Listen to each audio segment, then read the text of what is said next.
Absolutely, Brian. Every year is the same with the Super Bowl. Lots of big names converge on the site of the Super Bowl game this year, of course, here in Tampa. One of those big names, Peter King of NBC Sports. He has got close to 2 million followers on Twitter, and pretty much every one of them wake up every Monday morning during the regular season, myself included, to read his Football Morning in America column, just to hear all his takes on what happened during Sunday's games during the regular season. His insight is legendary into what's going on behind the scenes with some of the biggest names. He's got contacts with people all across the league.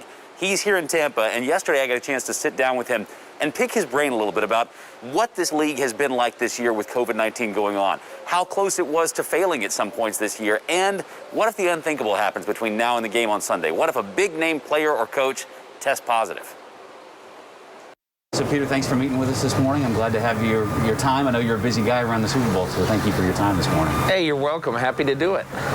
Can you explain how difficult this season was? Now we're one game away from being done.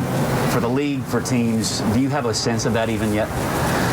You know, a couple of weeks ago, ESPN had a story that basically said it had cost the NFL and its teams about $100 million this year to do all of the COVID protocols, all of the testing and everything.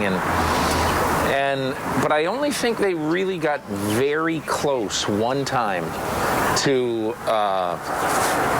basically having to have an extra week of the season. The Chiefs are a really, really good example of what happened with the barber, because clearly, you know, they had how many people in line? 20 to 30 players ready to get haircuts. Can you imagine if, let's say, for the sake of argument, you know, Patrick Mahomes is sitting in that chair and the barber is giving the haircut, and all of a sudden Rick Burkholder, the trainer, comes in and he says, whoa, everybody who's gotten a haircut or who's been in this chair, you guys are out for like 5 days at least because of close contact. How confident were you that we were going to get here? I wasn't confident at all. I thought that Richard Sherman told me, that the San Francisco corner, told me in August that when I said to him, do you think that this season's going to get played?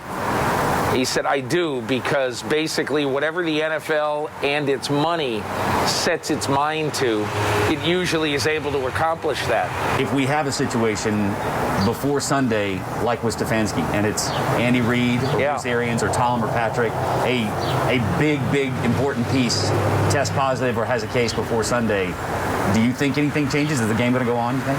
I think the game goes on.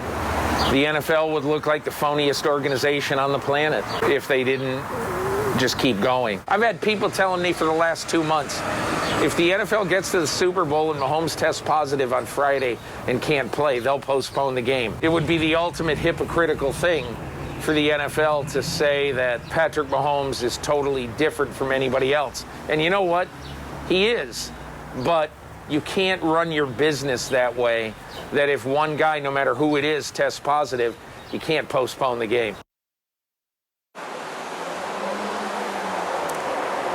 Really interesting insight there from Peter King of NBC Sports. And I asked him that last question because it's a question that I've heard on Sports Talk Radio. You probably have too, as you listen to that, watched on any of the sports networks. It's something people have talked about. What about if this happens? Would they move the game? And he believes there's no chance because of the way the NFL would be viewed as a hypocritical institution if that were to happen. So it's really interesting hearing his insight. Tomorrow morning on 41 Action News, I'll talk to him more about the Chiefs and what we're watching with the team and Patrick Mahomes.